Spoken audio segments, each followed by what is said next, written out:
गंगा घाटी गांव पहाड़ियों से घिरा हुआ एक छोटा सा सुंदर गांव था। उसी गांव में बिंदर नाम का एक गरीब मछुआरा अपनी बीवी और बच्चों के साथ रहता था।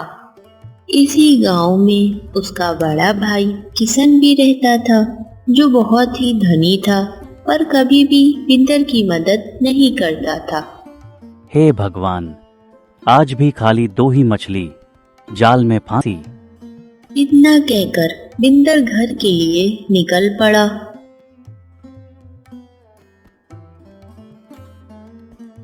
क्या रे बिंदर, आज भी तेरे जाल में ज्यादा मछलियां नहीं फंसी? मैंने कितनी बार कहा है ये मच्छी पकड़ने का काम छोड़ दे और मेरी तरह कोई कारोबार कर ले, पर तू तो मेरी बात सुनता ही नहीं है। अरे नहीं भाई, यह मच्छी पकड़ने का काम हमारे बाप दादा के जमाने से चला आ रहा है और मैं इस काम को कैसे छोड़ दूं? अगर मैं भी आपकी ही तरह यह काम छोड़ दूंगा तो हमारे बाप दादा का बना हुआ उनका नाम खत्म हो जाएगा। ए बड़ा ज्यादा तुम मछली पकड़ ही पाते हो जो तुम उनका नाम बनाए रखे रहोगे। जिस तरह तुम मच्छी का काम कर रहे हो उस तरह तुम तो उनका नाम और खराब कर दोगे। इस तरह किशन भाई, इस वक्त हालात खराब चल रहे हैं, पर मुझे पूरा भरोसा है एक दिन भगवान मेरी मदद जरूर करेगा। मरते रहो भूखे भगवान के भरोसे पर, तब मुझसे क्या। इतना कहकर किशन अपने घर में चला गया और बिंदर भी वहां से अपने घर की ओर चला गया।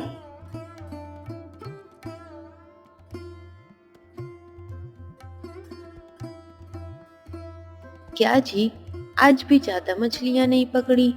ऐसे रोज रोज कैसे चलेगा? क्यों ना आप अपने भाई की तरह कोई कारोबार कर ले। इस तरह हम अपने बच्चों का आधा पेट तो नहीं पाल सकते हैं ना। हाँ भाग्यवान, मैं भी बहुत चिंता में हूँ कि ना जाने क्यों जाल में मछलियां फंस ही नहीं रही हैं। पर मैं कोई कारोबार नहीं करूंगा। यह काम हमारे बाबा दादा के जमाने से चला रहा है, मैं इसे नहीं छोड़ूंगा। पर तुम चिंता न करो, भगवान के घर देर है, अंधेर नहीं। एक दिन हम भी अमीर हो जाएंगे।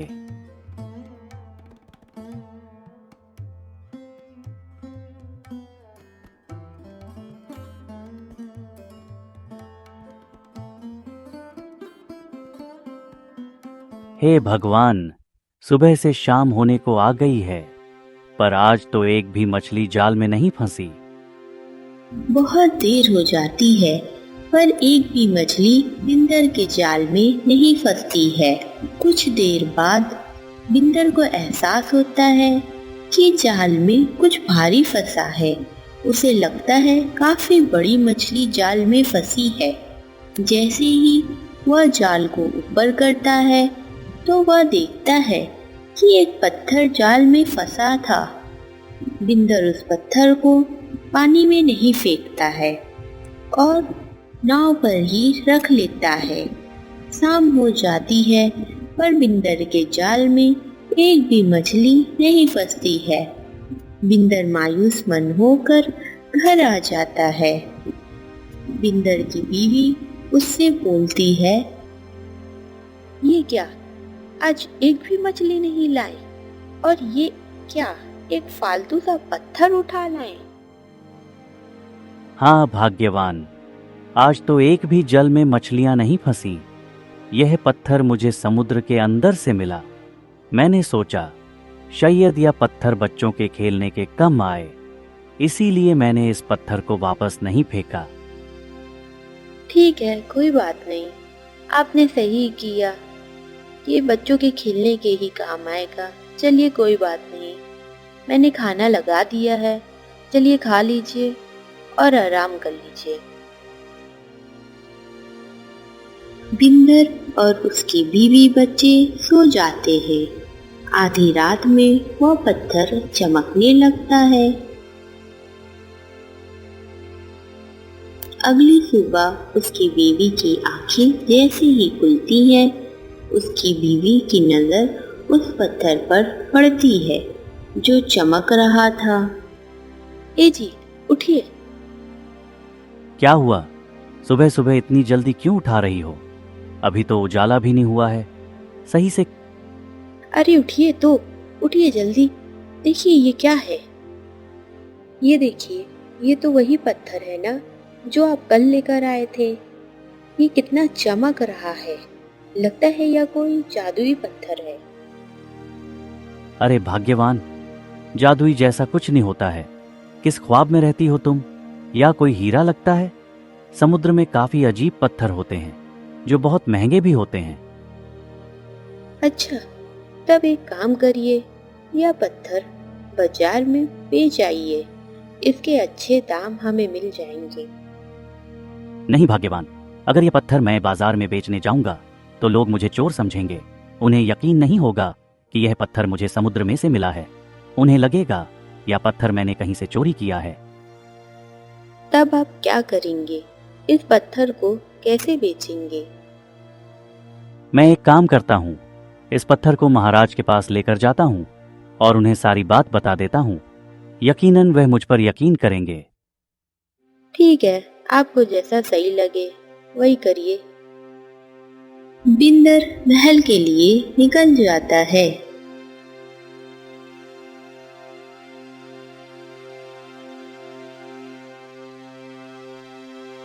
बिंदर महाराज को सारी घटना बताते हुए बोलता है।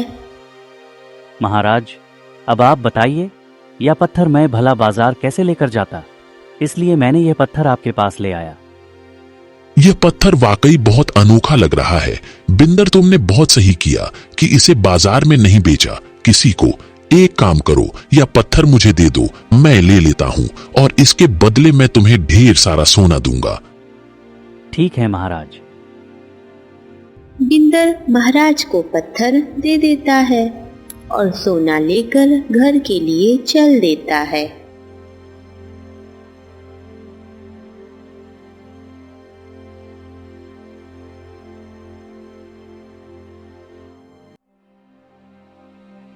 रास्ते में बिंदर का बड़ा भाई किशन मिलता है और उसे टोकते हुए बोलता है।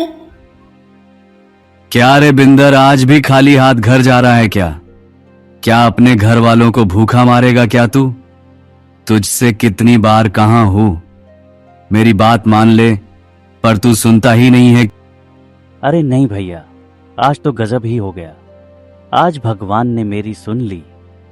मैं आपसे कहा करता था ना कि एक न एक दिन भगवान मेरी जरूर सुनेगा। क्यों, भगवान ने तुझे लखपति बना दिया क्या? हाँ भैया, भगवान ने मुझे लखपति ही बना दिया। ऐसा भी भगवान ने तुझे क्या दे दिया जिससे तू लखपति बन गया?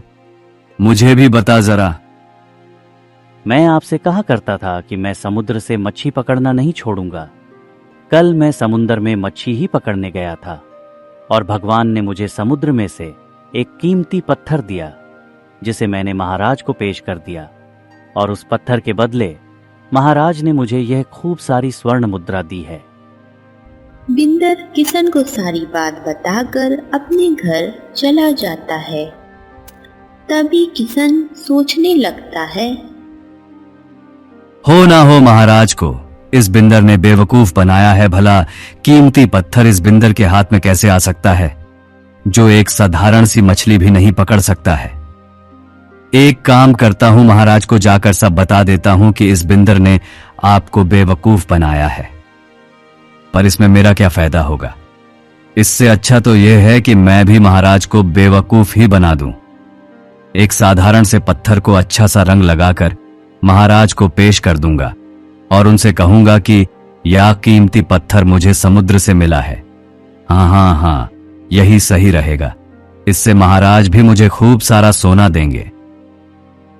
किशन एक पत्थर लेता है और उसे रंग देता है। फिर उस पत्थर को लेकर महाराज के दरबार पहुंच जाता है। महाराज की जय हो। महाराज, मैं आपकी खिदमत में एक कीमती पत्थर लेकर आया हूं जो मुझे समुद्र में से मिला है। यह एक कीमती पत्थर लगता है क्योंकि यह पत्थर बहुत ही अलग है। अच्छा लव, वह पत्थर मुझे दो, मैं इसकी जांच करवाता हूँ। मंत्री जी, यह पत्थर सुनार के पास लेकर जाइए और इसकी जांच कराए क्या या कोई कीमती पत्थर है। अगर यह कोई कीमती पत्थर हुआ तो इसके बदले इस व्यक्ति को खूब सारा स्वर्ण मुद्राएं दीजिए।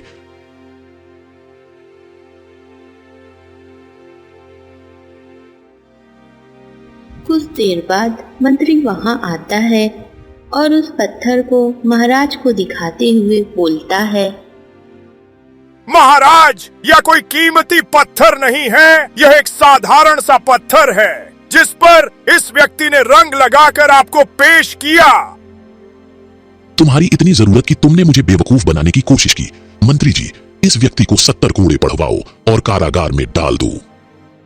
राजा किशन को कारागार में डाल देता है और यहाँ बिंदर अपनी बीवी और बच्चों के साथ अपनी सच्चाई और ईमानदारी की वजह से सुकून का जीवन जीने लगता है।